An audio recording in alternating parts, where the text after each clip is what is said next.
Test 1.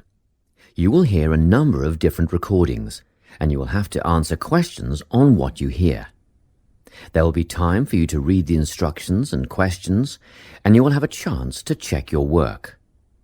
All the recordings will be played once only. The test is in 4 sections.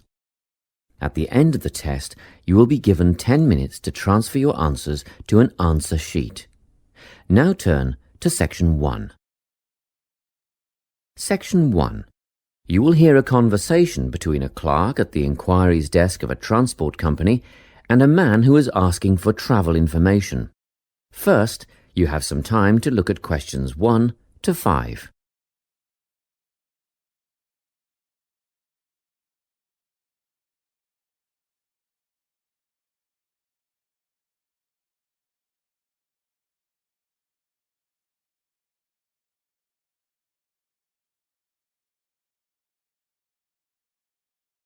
You will see that there is an example that has been done for you. On this occasion only, the conversation relating to this will be played first. Good morning, Travel Link. How can I help you? Good morning. I live in Bayswater and I'd like to get to Harbour City tomorrow before 11 a.m. Well, to get to Bayswater... No, I live in Bayswater. My destination is Harbour City. Oh, sorry, right. So that's Bayswater to Harbour City. Are you planning to travel by bus or train? The man wants to go to Harbour City, so Harbour City has been written in the space. Now we shall begin. You should answer the questions as you listen, because you will not hear the recording a second time. Listen carefully and answer questions 1 to 5. Good morning, Travel Link. How can I help you? Good morning. I live in Bayswater and I'd like to get to Harbour City tomorrow before 11 a.m. Well, to get to Bayswater... No, I live in Bayswater. My destination is Harbour City. Oh, sorry. Right, so that's Bayswater to Harbour City. Are you planning to travel by bus or train? I don't mind, really. Whichever option is faster, I suppose. Well, if you catch a railway express, that'll get you there in under an hour. Let's see. Yes, if you can make the 9:30 a.m. express, I'd recommend you do that. Great. Which station does that leave from? Helendale is the nearest train station to you. Did you say Helensvale? No, Helendale. That's Helendale. What's the best way to get to the Helendale station then? Well, hang on a minute while I look into that. Now, it seems to me that you have 2 options. Option 1 would be to take the 7:06 bus from the Bayswater Shopping Centre to Central Street. When you get there, you transfer to another bus which will take you to the station. Or the second option, if you don't mind walking a couple of kilometres, is to go directly to Central Street and get straight on the bus going to the train station. OK, which bus is that? The 792 will take you to the station. I guess the walk will be good for me, so that might be the better option. What time do I catch the 792? There are 2 buses that should get you to the station on time, one just before 9 o'clock and one just after. But look, at that time of the morning it might be better to take the earlier one, just in case there's a traffic jam or something. The 8:55 is probably safer than the 9:05. Yeah, I don't want to miss the train, so I'll be sure to get on the 5 to 9 bus. Before you hear the rest of the conversation, you have some time to look at questions 6 to 10.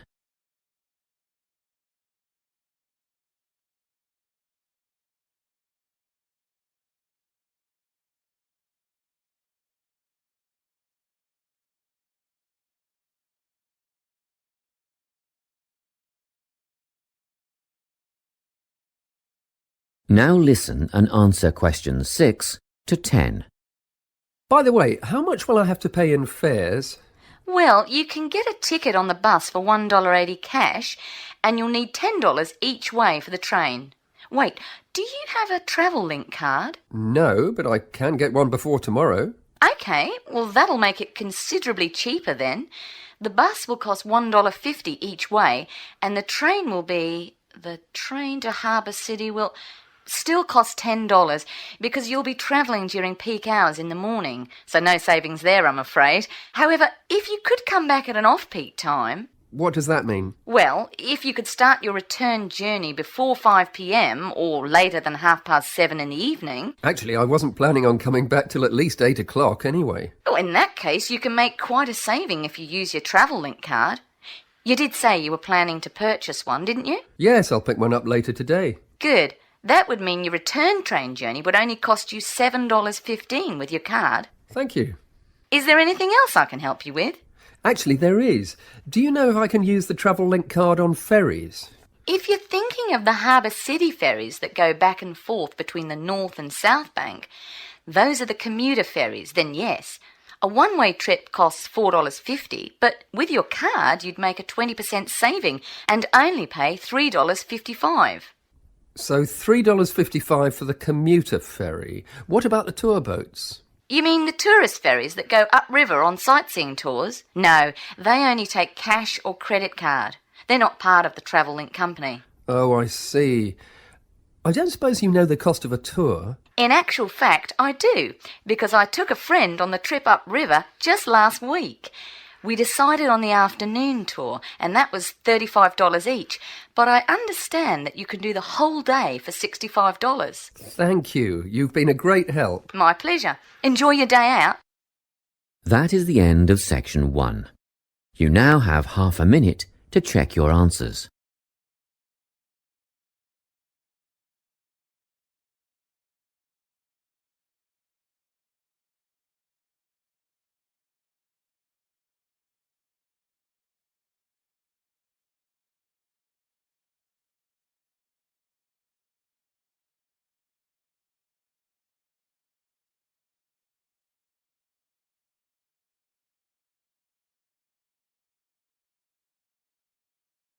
Now turn to Section 2. Section 2. You will hear a guidance counsellor talking to a group of students. First, you have some time to look at questions 11 to 14.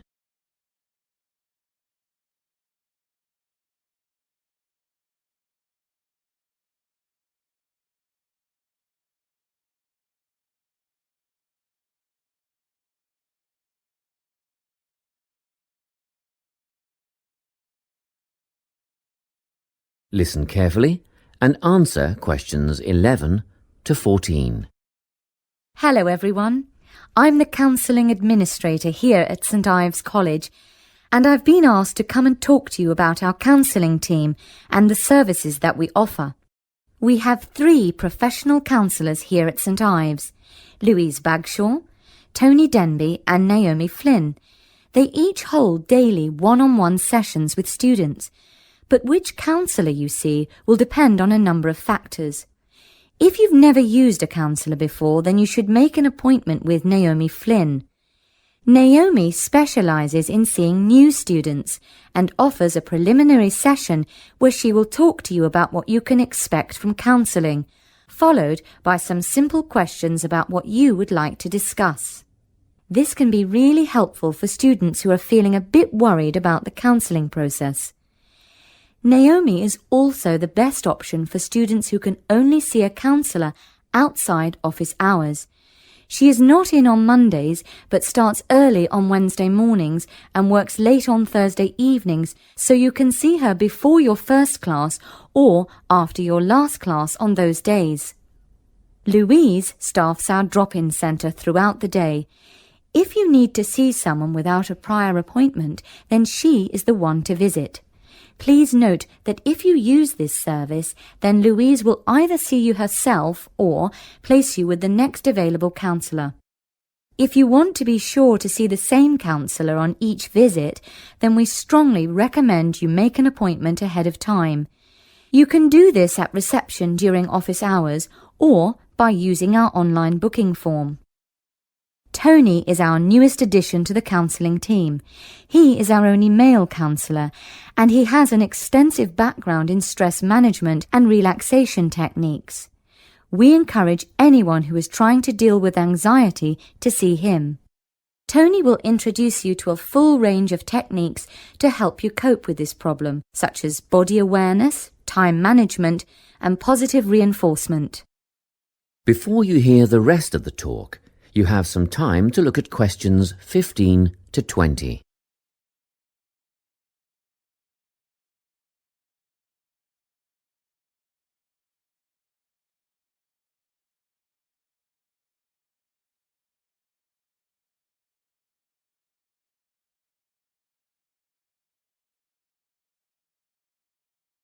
Now listen and answer questions 15 to 20.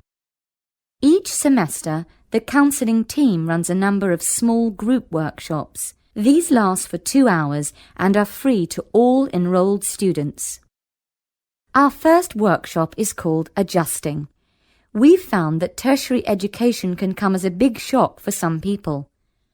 After the structured learning environment of school, it is easy to feel lost. In this workshop, we will introduce you to what is necessary for academic success. As you might expect, we're targeting first-year students with this offering.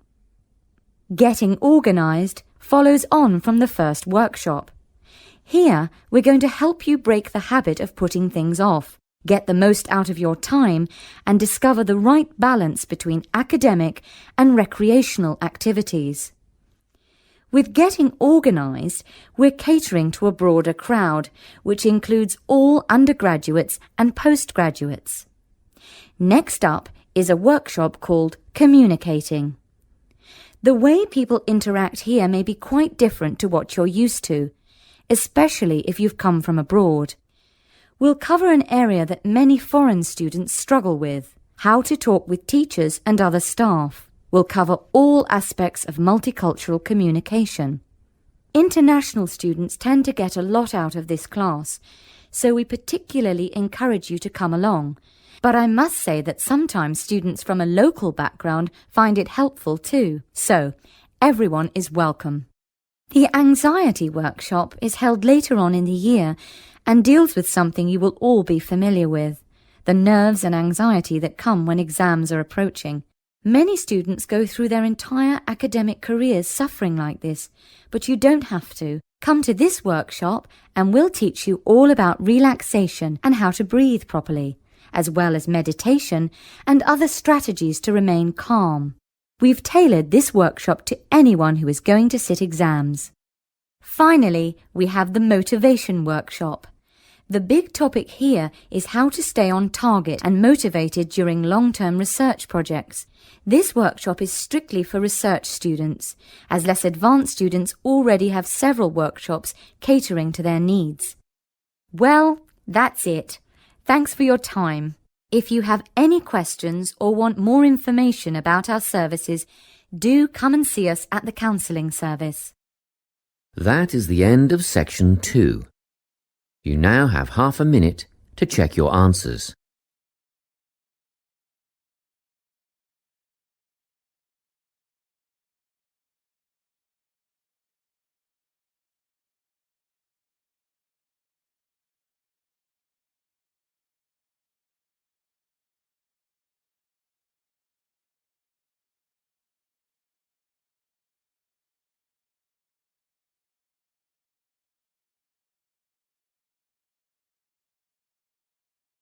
Now turn to Section 3.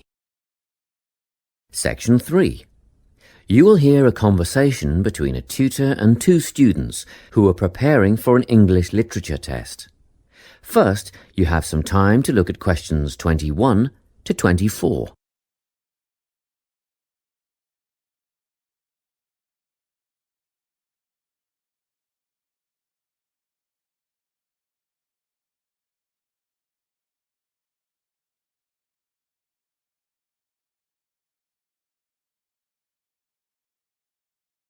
Listen carefully and answer questions 21 to 24.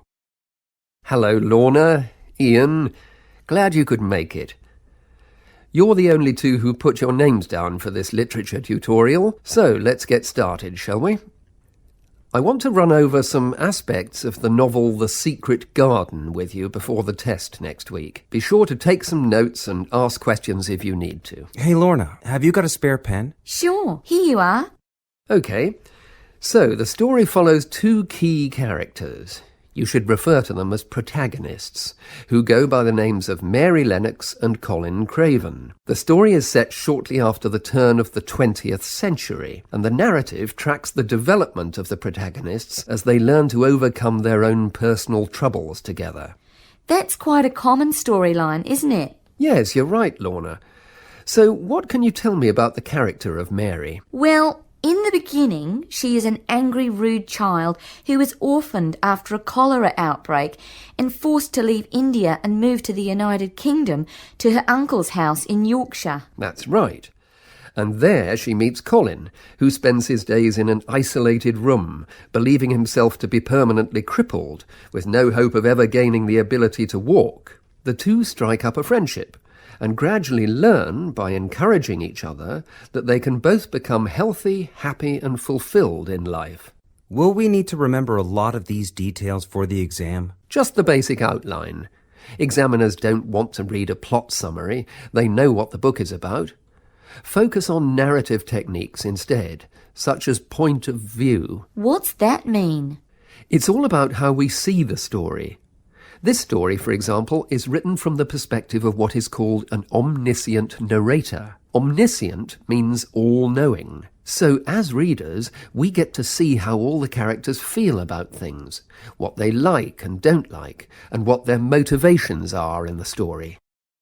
Before you hear the rest of the conversation, you have some time to look at questions 25 to 30.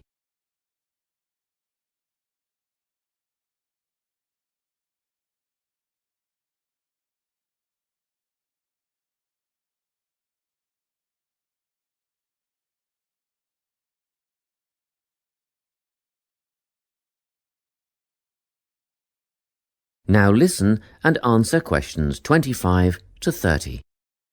Won't it be hard to write a technical analysis? After all, it's a kid's book. Well, it was initially pitched at adults, you know. But over the years it has become seen as a more youth-orientated work. And you're right in a sense. The simple vocabulary and absence of foreshadowing make the story very easy to follow and ideally suited for children. But that doesn't mean there isn't much to analyse. Look at the symbolism, for instance. Symbols are things, right? Material things like objects that stand for abstract ideas. Absolutely, yes. And the author uses many of them. There's the robin redbreast, for example, which symbolises the wise and gentle nature that Mary will soon adopt. Note that the robin is described as not at all like the birds in India. Roses are used as well, as a personal symbol for Mistress Craven. You'll see they're always mentioned alongside her name, and Mistress Craven's portrait can also be interpreted as a symbol of her spirit. Are symbols just another name for motifs? No, motifs are a bit different. They don't have as direct a connection with something the way that a symbol does. Motifs are simply recurring elements of the story that support the mood. Are there any in this novel? Yes, two very important ones. The Garden of Eden is a motif. It comes up a few times in connection with the garden of the story. And then you've got the role that secrets play in the story. In the beginning, everything is steeped in secrecy, and slowly the characters share their secrets, and in the process move from darkness to lightness, metaphorically, but also, in the case of Colin, quite literally. His room in the beginning has the curtains drawn, and he appears at the end in the brightness of the garden. Anything else we need to know about? Yes. Nearly all novels explore universal concepts that everyone has experienced. Things like love, family, loneliness, friendship. These are called themes. The Secret Garden has a few themes that all centre on the idea of connections. The novel explores, for example, the way that health can determine and be determined by our outlook on life. As Colin's health improves, so too do his perceptions of his strength and possibility. The author also examines the link between our environment and our physical and emotional prosperity. The dark, cramped rooms of the manor house stifle the development of our protagonists. The garden and natural environments allow them to blossom, just as the flowers do. Finally, this book looks at connections between individuals, namely Mary and Colin. This necessity of human companionship is the novel's most significant theme, because none of their development as individuals would have occurred without their knowing each other. Well, that about sums it up, I think. That's a great help, thanks. Yes, thanks very much. That is the end of section 3. You now have half a minute to check your answers.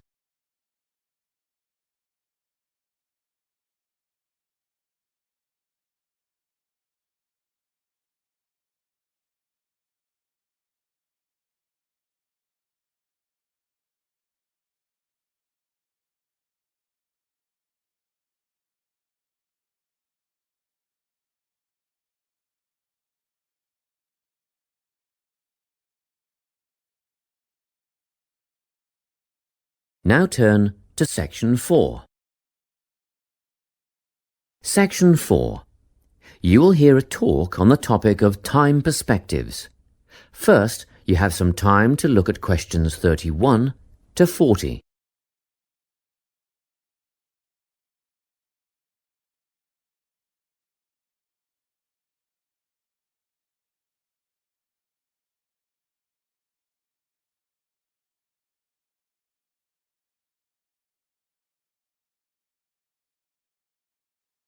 Listen carefully and answer questions 31 to 40. Today, I'm going to be talking about time.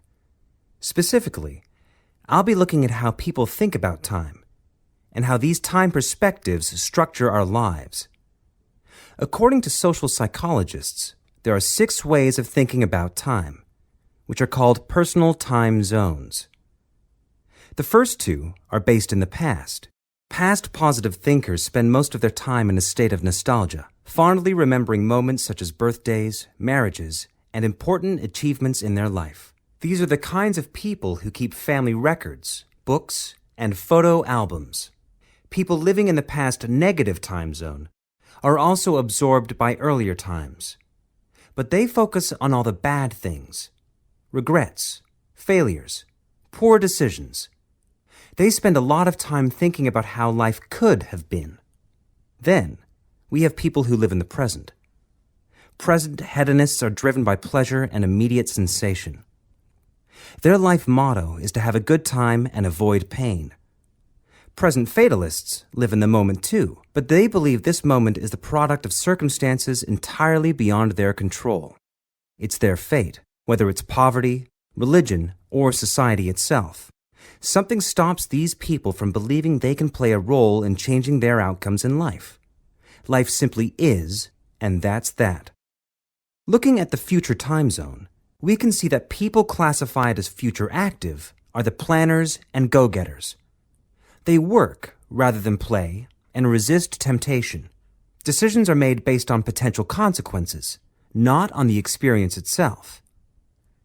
A second future-orientated perspective, future fatalistic, is driven by the certainty of life after death and some kind of a judgment day when they will be assessed on how virtuously they have lived and what success they have had in their lives. Okay, let's move on. You might ask, how do these time zones affect our lives? Well, let's start at the beginning. Everyone is brought into this world as a present hedonist. No exceptions. Our initial needs and demands, to be warm, secure, fed, and watered, all stem from the present moment. But things change when we enter formal education. We're taught to stop existing in the moment and to begin thinking about future outcomes. But did you know that every 9 seconds, a child in the USA drops out of school? For boys, the rate is much higher than for girls. We could easily say, well, boys just aren't as bright as girls. But the evidence doesn't support this. A recent study states that boys in America, by the age of 21, have spent 10,000 hours playing video games. The research suggests that they'll never fit in the traditional classroom because these boys require a situation where they have the ability to manage their own learning environment. Now, let's look at the way we do prevention education. all prevention education is aimed at a future time zone. We say, don't smoke or you'll get cancer. Get good grades or you won't get a good job. But with present-orientated kids, that just doesn't work. Although they understand the potentially negative consequences of their actions, they persist with the behavior because they're not living for the future. They're in the moment right now. We can't use logic, and it's no use reminding them of potential fallout from their decisions or previous errors of judgment. We've got to get in their minds just as they're about to make a choice. Time perspectives make a big difference in how we value and use our time. When Americans are asked how busy they are, the vast majority report being busier than ever before. They admit to sacrificing their relationships, personal time, and a good night's sleep for their success. 20 years ago, 60% of Americans had sit-down dinners with their families, and now only 20% do.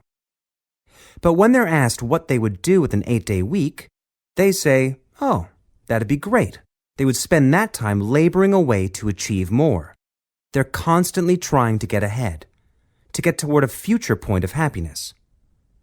So, it's really important to be aware of how other people think about time. We tend to think, oh, that person's really irresponsible, or that guy's power hungry. But often, what we're looking at is not fundamental differences of personality, but really just different ways of thinking about time. Seeing these conflicts as differences in time perspective, rather than distinctions of character, can facilitate more effective cooperation between people and get the most out of each person's individual strengths. That is the end of section 4. You now have half a minute to check your answers.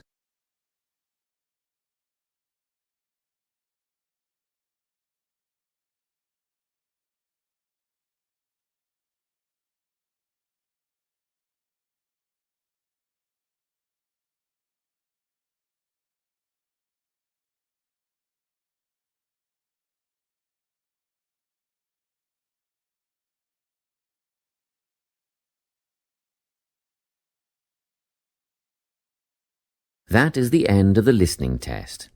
You now have 10 minutes to transfer your answers to the listening answer sheet.